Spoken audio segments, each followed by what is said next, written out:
I hope this gives us, losing is not good for the soul.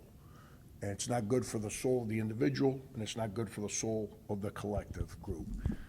When you lose a game, it is what it is. When you go 0-4 to start league play and you got a brand new team, like 90% of us do these years, guys start losing faith in whether we're good enough to win or the things you do to win. And what's been preventing us winning has been our defense, not our offense. So for the last 4 or 5 practices, my total emphasis, my voice in practice has been almost 100% about trying to fix our defense. Well, we defended pretty good today, up until we started making shots. Then we start making shots and we stop defending. And, but I'm glad we won. The kids deserve that. We've been pushing them pretty hard.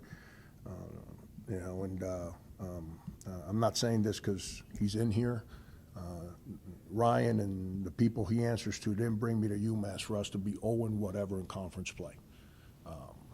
We have a responsibility internally in that locker room, not to the people that got opinions sitting around. They're worthy of their opinion, and I respect them. I got no problem with that.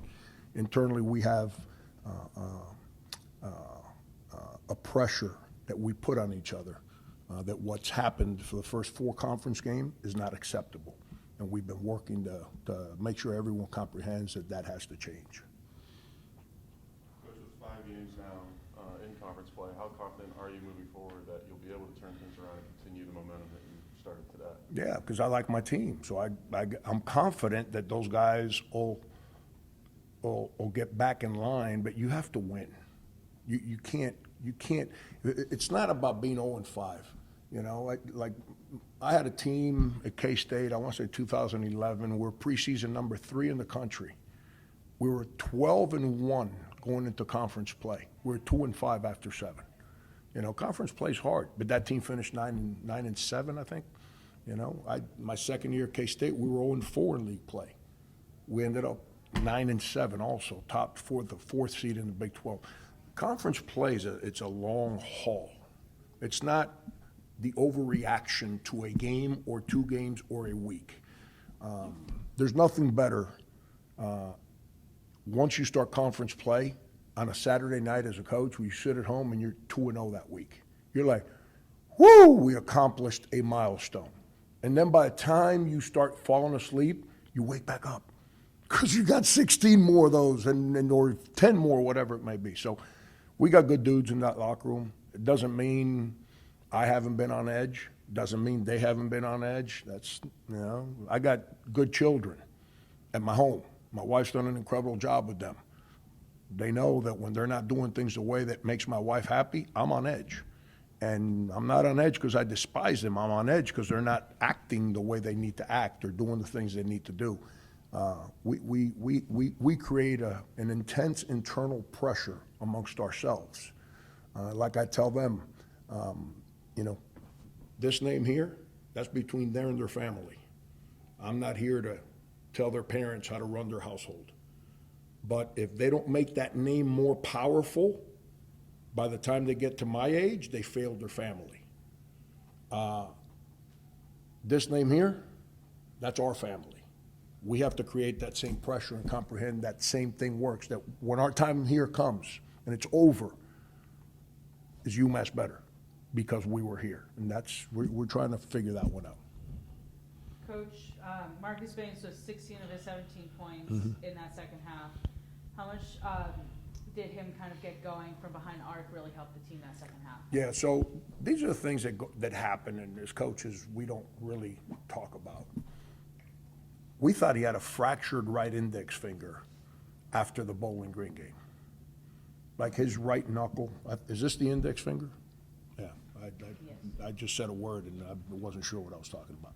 But his base knuckle was this big after the Bowling Green game. We thought it was fractured. It wasn't fractured. It's hard to be a shooter in that finger, not because that's the last one that touches the ball when you shoot. And if you can't flick that finger, your shooting is off. I thought he's been pressing a little bit because he wants to win so bad. that his shot selection hasn't been as good as it needs to be. And I think our guys have not done as good a job, and let me rephrase that. Us, coaches and players, have not done as good a job to create space for him to get shots. I thought we were better at that today. And I thought, that's why I stopped playing him in the first half, because I thought he was pressing, and I just needed him to settle down. He came out the second half and does what a fifth-year senior does. He just, he saw the ball go in, and then he just knew that if I had space, that next one was going in too. Leo, 10 points in the first and second half combined for 20 and 8 rebounds. How impressive was his performance in your eyes? Yeah, his energy was good today. Leo, I don't know, like the other day at Bowling Green, he had 32 and 12 or something like that. I'm not a stats guy. I know this. When I sit there, I know our offense looks better when the people that shoot it are the right people and the ball goes in the basket more than not. All of a sudden, we look good on offense. I thought his energy today was good. I don't know. I haven't talked to him about it. I haven't, again, internally. I've been pressing on him because he's got, I think we got 14 games left, 13 league games and the non-league, and then he's got 13, 14 left. It's over. How are you like not excited to finish this the right way? You're on a winning team. You're having a career year statistically. You're on a team that, according to him, absolutely loves his teammates. How the heck do you not get excited? There's no clash right now. You can be in the gym all day, shoot balls, go to the training room all day. Be excited that this is what you get to do. And something happened over the last 2 days. I didn't give him a counseling session.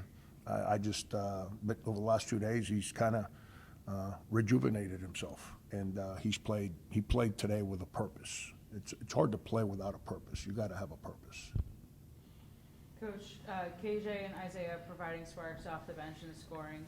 How much has that helped in conference play? I spoke about, I'll answer the second part rather than KJ first. I spoke about Isaiah a couple weeks ago, that right when we were in the Virgin Islands, he was starting to figure stuff out. Everyone thinks you just show up to Division I basketball and it's like, I got this. This is different than playing Division II. This is different than playing junior college or high school. He's starting to figure it out. Defensively, he aggravates me, but he's a lot better than he was. And I'm patient with people that get better. Hurt his foot, both heels. That disrupted him, and it disrupted us to a certain extent. Now he's starting to feel good again. So as you can see, he can shoot. He's a confident scorer. He gives us what's the word? A change up to Jaden. So now I can rest Jaden a little bit so he can be really good at the end of games and not tired and beat down. And hopefully Isaac can go in there and make some shots. And now that Isaac's healthy, I'm probably going to start playing Dwayne Wembley some at the 4 to back up Daniel Sanford. Gives us, I think, a better makeup coming down the home stretch here. Also, you hit a couple tough shots there at the end. Yeah. Things a little close. How do you think you closed out the game overall? Yeah, it's funny because what I said to start, I've almost 100% of my effort and focus has been on fixing our defense because it's been bad. And then the first half if the head coach is paying attention to defense, I don't care how much responsibility an assistant coach has, and I got a great staff, players don't play offense as intently when the head coach is all over about defensive stuff. I make the practice plan, not the staff. So when I put the practice plan together and my focus is I'm going to fix the defense, most of the things we do is defensively.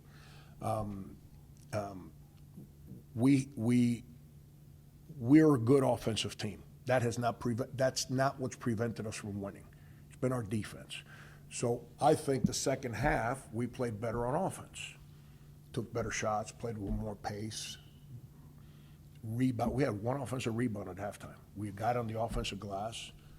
But then we stopped defending, and then some of those shots late in the game, like, the one Banks gives up, we were in a 5-man ball switching defense. When you're in a 5-man ball switching defense, you got to keep your matchup in front of you, and you don't overhelp into gaps because you're switching the ball screen. He was overhelping because he was trying to protect the gap so the guy didn't drive. And he turned his back, and the guy moved, and now he don't know where he's at when they make the pass. That's a learning moment. The one Dan Sanford gave up, Dan's been with me for 3 years. He knows better. Like, that's a short closeout with your hands down. Like, that guy's gonna shoot. He's been making shots left and right. You gotta get to the body on that one. So those two plays were mistakes by us. We gotta eliminate mistakes. If they make plays, but we gotta eliminate mistakes. Coach, Danny Carbuccia over the last 2 games combined for 15 assists. How much has that helped with him getting to know the team and finding the open player to get that basket? Yeah, offensively, he's, when you put him in space and you allow him to see like he's in the huddles telling people what the coverages are. I haven't been around too many freshman guards that do that. He's in the huddle telling people like, yo, so when I'm going there, you got to get to there because that guy is the one that's open, but you're staying there, so now one guy's guarding. That's what he's saying in the huddles. He's got to become a better ball screen defender. Like all freshmen, they struggle to guard ball screens. That's why. Because when he's in high school, he's used to just like, whatever, or they put him on the bad offensive guy, so he's not used to having to sit there and defend. You don't screen for your lower offensive guy. You screen for your good offensive guy. And every guard, we made the choice to go with a high school guy and a junior college guy in KJ at the point guard spot. So I'm not sitting here being critical of the decisions I made. Those are my guys. That's who we're rocking with. But every point guard we play against is 25 years old, which gets back to the Calipari rant about people being divorced with children still playing college basketball. But that's growth. Danny doesn't run from it. I got mad at him late because against the press, he didn't go get the ball. And he's got to go get that ball there. He can't. Luckily, Marcus stepped and we made a good play. But he's got to go get that ball. Thanks, Coach. Yep.